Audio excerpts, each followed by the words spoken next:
En fait, après Béa et Catherine Cocchio, je ne sais pas quoi dire de plus parce que c'est à peu près ce que je vais dire, mais ce n'est pas du plagiat du tout, en fait, c'est vraiment la télépathie.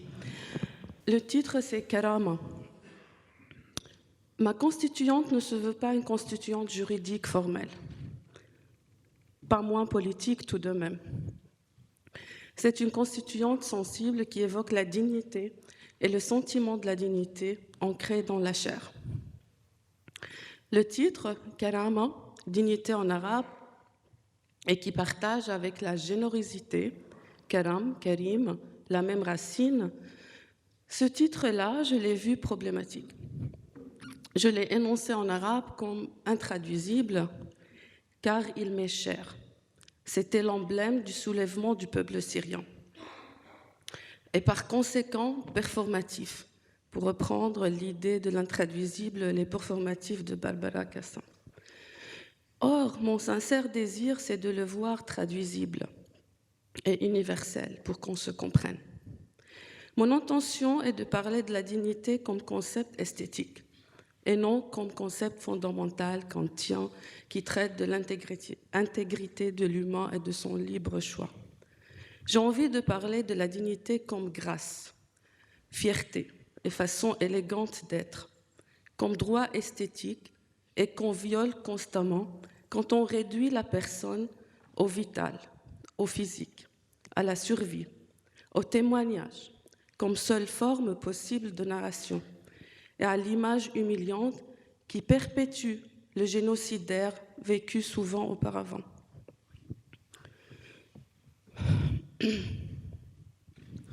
L'immigré, l'immigrant, le réfugié, l'exilé, the newcomer, nouveau arrivant, cet être veut se libérer de cette taxonomie qui devient sournoisement taxomanie.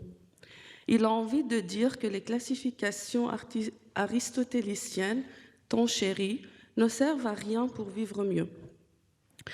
Parce qu'il est personne, non transparente, avec une histoire qui précède son arrivée. Il est libre de se désigner comme il veut. Il peut également rendre une phrase comme « je ne suis pas comme ça », comme l'Afghan l'a dit tout à l'heure, sans définition et sans précision, un acte de parole performatif. Il n'est pas figement, il n'est pas pétrification par la parole de l'autre. Malheureusement pour les classificateurs, son arrivée n'est pas sa naissance, bien que poétique cette idée de la nouvelle naissance. Cet être, personne, continue à posséder son récit, son histoire. Il le dit ou ne le dit pas à son gré. Son silence, comme sa narration, est performatif. Il ne veut surtout pas se réduire à un numéro de distraction mentale et intellectuelle avec des témoignages d'horreur interminables, sur lesquels il doit chaque fois enchérir pour augmenter le dosage de fascination de l'autre qui n'est jamais rassasié. Il a envie de narrer à sa manière et vous demander peut-être vos propres témoignages sur votre propre vie. Pour lui, il peut choisir ou ne pas choisir avec nonchalance sa cause pour laquelle il lutte, une cause de son pays natal ou de son pays d'accueil, des femmes, des animaux ou de la marche des femmes à Washington District contre Trump. Il a le droit de s'intéresser aux primaires français sans que cela ait nécessairement un impact direct sur son vécu d'immigrés et migrantes réfugiés. Il n'est pas dans l'obligation d'être initié en permanence aux études postcoloniales, aux dichotomies sud, nord, centre, périphérie, dominé, dominant. Il en sait trop de cet exercice de style, de cet exercice stérile de déconstruction sans fin. Il peut même vous y initier si vous voulez. Il en a dans la chair. Arrêtons et passons à autre chose, car il est temps. Il refuse d'être dépossédé des raisons et des causes de son arrachement, en le réduisant à l'instantané, au synchronisme mortel, à la crise des immigrés, qui n'est que le résultat d'autres malheurs, face auxquels on se prétend impuissant, tous. Il est diachronique, cet être. Il avait vécu. Il avait une patrie de laquelle il a été arraché. Car pour lui, l'idée du citoyen du monde transnational est un peu trop belle pour être réelle. Les nations sont inscrites, encore une fois, dans sa chair. Et il ne faut pas l'interdire d'en juger. Il n'est pas une capsule extraterrestre hors temps, hors espace, et qui s'est trouvé soudainement réfugié.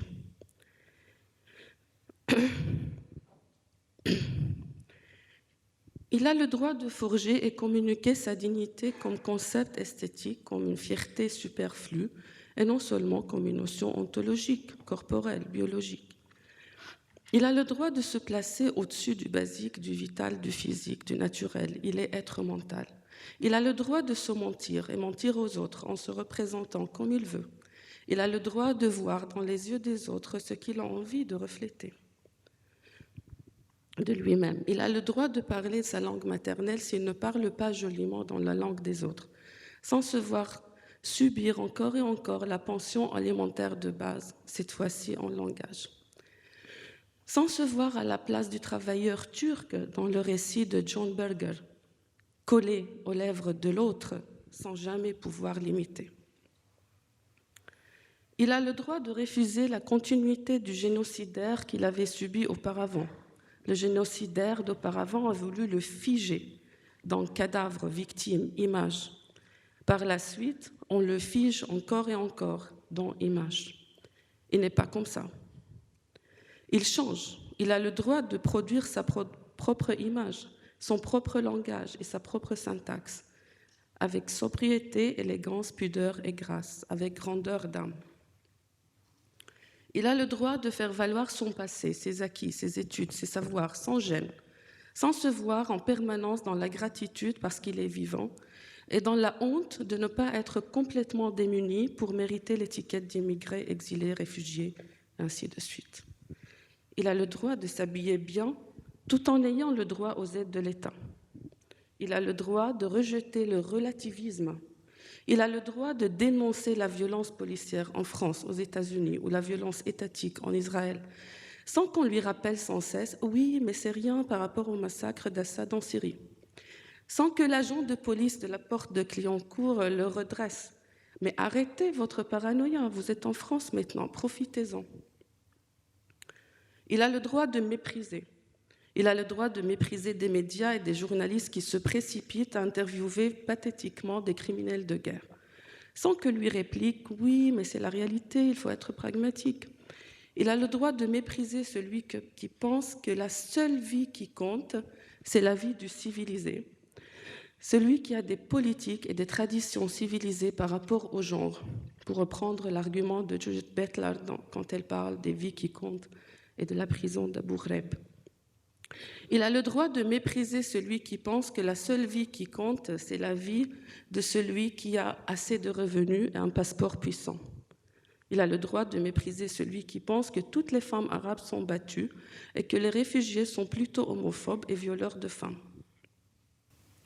Sa dignité, il aimerait bien la voir dans la dignité de son hôte et son hôtesse. Et là, peut-être, le retour à l'affinité morphologique entre générosité et dignité en arabe devient parlant. L'hospitalité et la générosité, c'est votre dignité et votre grâce que l'immigrant aimerait toucher pour préserver sa propre dignité. La mesquinerie, notre mesquinerie, parfois, nous ou vous, chère hôtesse, attriste la personne immigrante. Ne lui pose pas la question « mais qu'est-ce que je peux faire? Dis-moi, qu'est-ce que je peux pour vous ?» Ça aussi, c'est indigne. Si tu ne sais pas quoi faire spontanément, à ce moment-là, c'est à l'immigrant de vous demander « qu'est-ce que je peux faire pour remédier à votre dignité blessée ?» L'hospitalité est une façon d'être digne, sobre, pudique, élégante, mais surtout simple, spontanée, sans en faire trop. Et finalement, le pire que la personne immigrante ne doit pas vivre, c'est la compétition avec les autres immigrants pour obtenir le palmarès de victimisme. Le plus blessant pour un Syrien réfugié, c'est d'entendre le Soudanais lui dire « Malheureusement, je ne pouvais pas prétendre être Syrien pour obtenir vite mon statut de réfugié, car je suis noire. Personne à notre époque, mais vraiment personne, ne doit porter ce fardeau d'être syrien pour pouvoir exister. C'est obscène. C'est obscène de graduer la mort, qui est par définition absolue, ponctuelle, irréversible. C'est obscène d'octroyer le droit d'exister aux plus morts. Et c'est obscène de voir les immigrants se concurrencer entre eux en matière de misère humaine. Merci.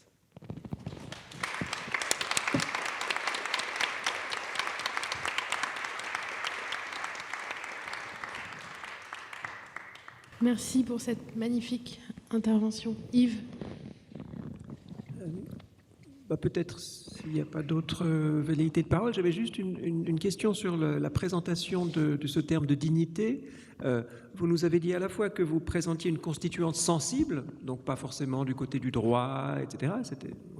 Et vous avez dit en même temps que ce mot de dignité, il a joué un rôle central dans le soulèvement syrien. Donc là, il me semble que cette notion est particulièrement belle, justement, parce qu'elle est à la fois du côté de la sensibilité et du côté d'un potentiel politique qui peut être énorme. Alors, il y a le référent du soulèvement syrien. En quoi est-ce que vous pensez que cette même notion de dignité que vous avez si bien présentée peut avoir un vecteur ou un potentiel politique ici, en France, à Paris, en Europe? Quelqu'un pendant la pause disait très justement qu'on a toujours un problème de localisation où on est en Europe, on est en France, on est à Paris, on est à Beaubourg, et peut-être de revenir là-dessus. Qu'est-ce que cette notion de dignité? Peut-être comment est-ce qu'on peut l'utiliser ou lui rendre justice dans des situations concrètes de politisation aujourd'hui? J'ai beaucoup du mal dans le contexte français parce que le mot dignité, il est très utilisé par des partis d'extrême droite. Donc la dignité, la fierté française, donc c'est problématique dans le contexte français, je pense. Mais moi, je pense que c'est une notion qu'on doit définir par introspection. C'est vraiment une façon d'être, en fait, de ne pas accepter l'humiliation, de ne pas accepter le bas, la bassesse humaine. Je n'ai pas de réponse satisfaisante. Merci beaucoup. Juste sur cette notion de dignité, elle est beaucoup revenue partout. Moi, je me souviens, quand je suis allée au Salvador pendant la guerre civile, j'avais été invitée par l'association Les Femmes pour la Vie et la Dignité. Mujeres por la Vida y la Dignidad. Et je trouvais que c'était un très beau, c'était très beau comme affirmation. Donc, c'était pas contre l'impérialisme américain ou pour la paix, c'était pour la vie et la dignité. Et le terme de dignité, la vie, c'est-à-dire la vie contre la mort, qui était présenté comme en fait l'avenir à avoir, la seule chose qui était possible. Et la dignité, je trouve que c'est vraiment important parce que je l'ai beaucoup vu revenir depuis comme quelque chose d'extrêmement important et d'extrêmement signifiant et pour lequel on est prêt à mourir et aussi important que liberté. Et je trouve que c'est important parce qu'en Occident, on met d'abord la liberté comme la chose la plus importante.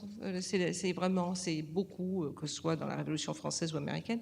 Et là, le terme de dignité me paraît vraiment important, justement, et beaucoup de migrants parlent de ça, de la dignité. Hier, on entendait aussi, sortons de l'ombre, écoutez-nous.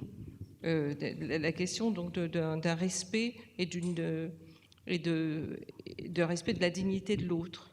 Il me semble que la notion de dignité est importante, pas seulement hospitalité, solidarité, mais dignité, sans lui donner d'ailleurs de contenu particulier, parce que c'est quelque chose d'assez intangible et qui n'a pas, je veux dire, ça se mesure pas, c'est pas mesurable. Mais ça me semble vraiment...